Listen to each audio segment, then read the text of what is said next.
Hi guys, it's Sarah, your friendly neighborhood prevention specialist.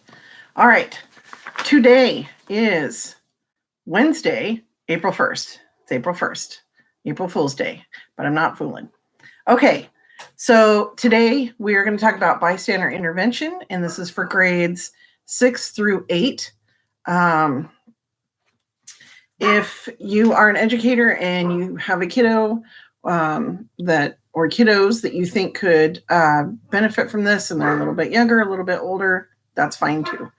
I am coming from my home office. You can probably hear my dogs. They like to bark at everything. So I apologize for that interruption, but it's okay because we're doing things differently now, and that's okay.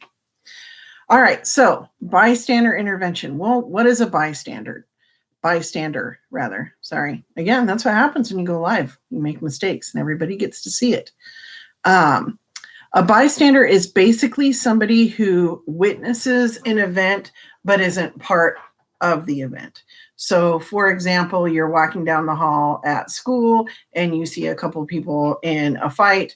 You are a bystander because you see it, but you're not one of the people in the event. So that's what that means. We're also going to talk about upstander. So what's an upstander? An upstander is somebody who decides to get involved in the event to try to make it better. For example, when we're talking about the two people getting in a fight, it would be somebody who tries to break up the fight or somebody who goes to get help, so on. But we'll talk about those. We'll talk about different strategies on how to do that in a little bit. There's a cool term called the bystander effect, and this was coined in the late 60s. There was a woman in New York City who was assaulted and murdered in between two buildings, and she was screaming her head off, of course, and nobody called the police, nobody got involved, nobody did anything, because everybody in the two buildings thought, well, somebody has surely called the police by now. Somebody has surely done something by now. And because everybody figured that everybody else had already done something, nobody did anything. And so nobody stopped this terrible event.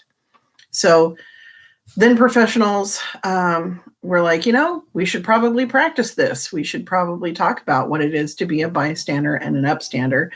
And we should talk about this so that when we do come across events, then we know how to handle them. Excuse me. No, I do not have COVID-19. I do have seasonal allergies.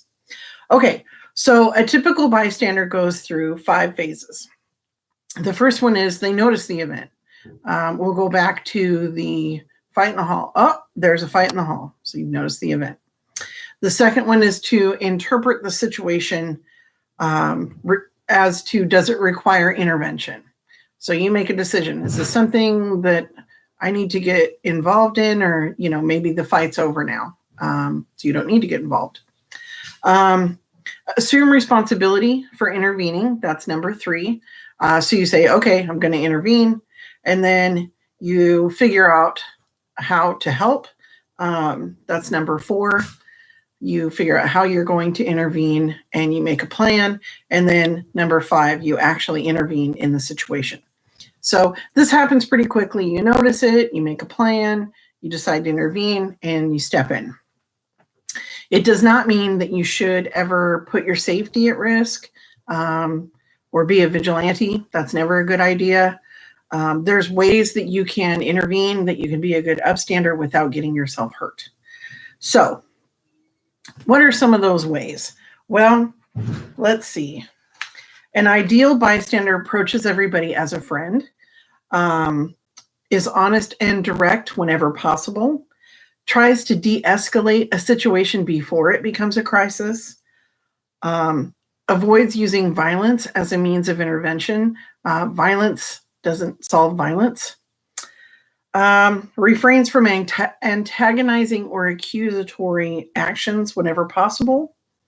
Asks for help from others when needed, and knows when to call for professional help, like a teacher or the police, fire, ambulance, whatever those professionals look like. So there's a few strategies that you can employ to become a good upstander. There's addressing the aggressor. These are like I statements, like, I don't like it when you make fun of my friend and I want you to stop. You tell them what it is you don't like and you ask them to stop. There's the silent stare, just making like aggressive eye contact with somebody. Moms are really good at the silent stare. Moms are really good at that.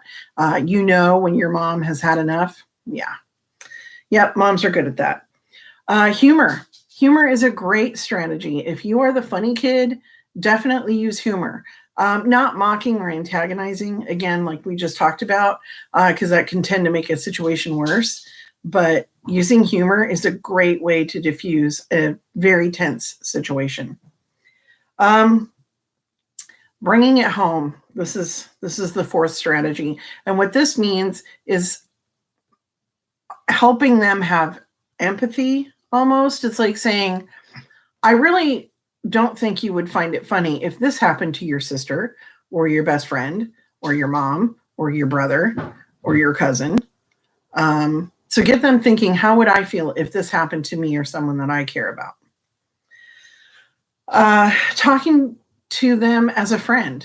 So what this means is like, hey, we're friends, right? That wasn't cool what you just did. That wasn't okay. I don't want to see you get in trouble. I don't want to see you get hurt. Those kinds of things. Excuse me, the hiccups. Distraction. Distraction can be used a number of ways. So, for example, just excuse me, can you give me directions to this classroom? Or let's see, a great example of distraction in YouTube after this video, not during this video, but after this video, go up to the search bar and just put in potato chip Subway guy. It's this super funny video. So these people are on a subway and they're fighting. This man and this woman are like fist fighting. They're kicking each other. They're punching each other. It's really violent. And this guy is eating chips and he just walks in between them. He doesn't say anything. He doesn't offer anybody a chip. He just keeps eating his chips and walks in between them. And it's so bizarre. And he's physically between these people that they stop fighting. I think the only mistake he made was he turned his back on one of the aggressors and he could have got clocked in the head. But it was such a weird distraction that it worked. And then it went viral and people all over New York City were like, potato chip guy for mayor. They thought that was super funny. But that's a great example of distraction. Recruit help. That's the seventh thing on our list, our intervention strategies. So this means like recruiting help from people around you. So we'll go back to that example of two people fighting in the hallway at lunch. Maybe you grab a couple of your friends and you're like, hey, we need to stop this right now. Stop it, not videotape it. Stop it. There's addressing the victim. So you can pull the victim in whatever the situation is. You can pull the victim aside and ask them, are you okay? Is there anything I can do for you? Would you like me to stay with you until a teacher comes or the police come? It really depends on the situation. And then there's call for help. And that one is calling for police, fire, teacher, whatever that professional looks like.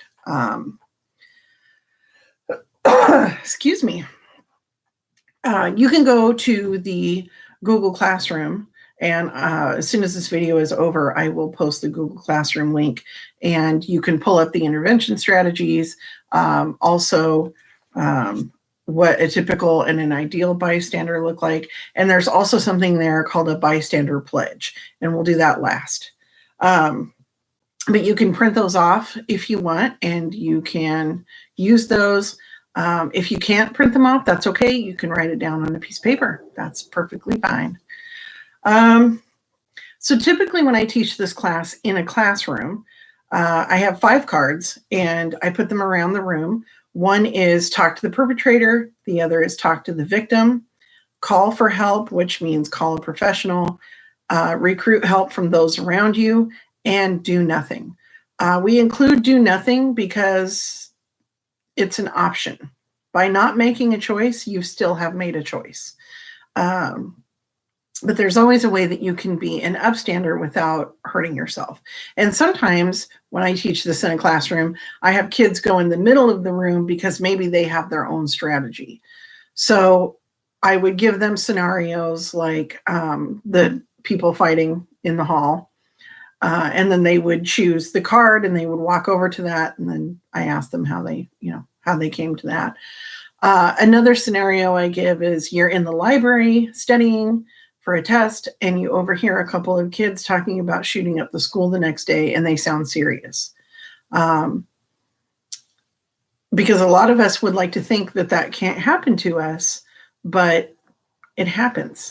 I hope it never happens to you, but it does happen. And it's a good thing to practice so that should you ever hear somebody talking about it, even if they're joking, you know what to do.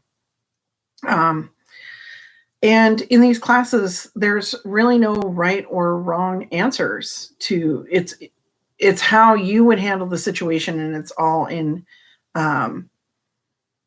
getting you to think critically about how you would handle a situation.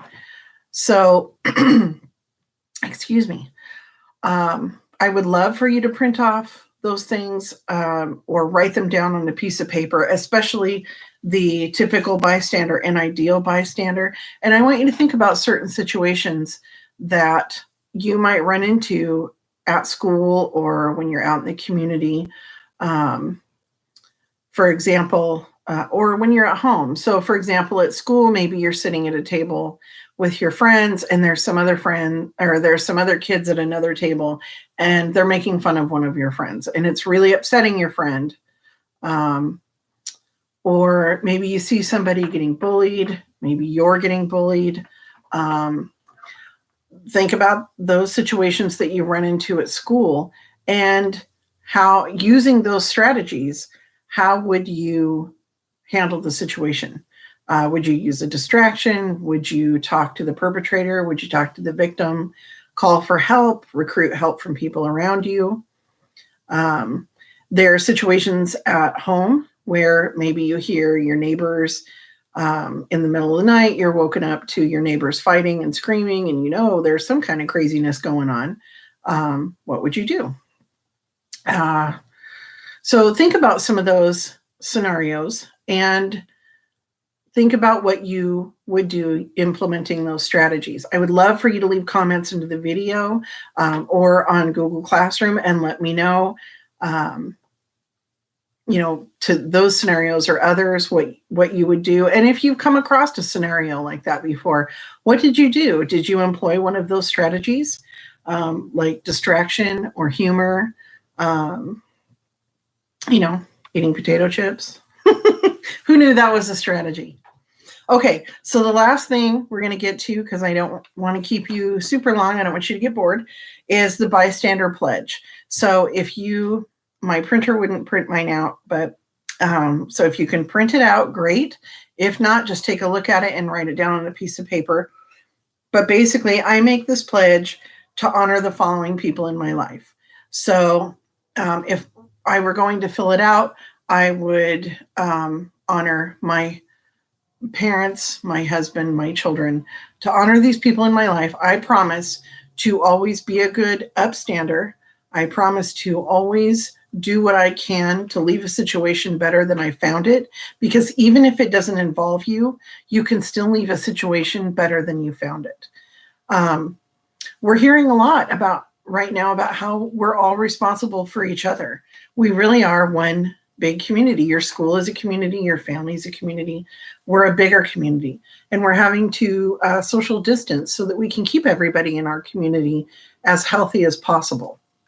So that's one of the things that we are doing is we're seeing people get sick. Sometimes we're seeing people we know get sick, and social distancing is one of those things that we're doing to be a good upstander and not get anybody else sick and not get ourselves sick. So I'd love for you to sign that pledge. I would love to see it again in the comments under the video or in Google Classroom. And so that's, in a nutshell, bystander intervention. If I was teaching this in your classroom, it would definitely take up the whole class period, because we would be going through scenarios and figuring out what we would do. But it looks like this one's going to last about 16, 17 minutes. So 6th through 8th graders, I will see you next Wednesday. Until then, I want you to stay safe, stay healthy, be kind, and wash your hands.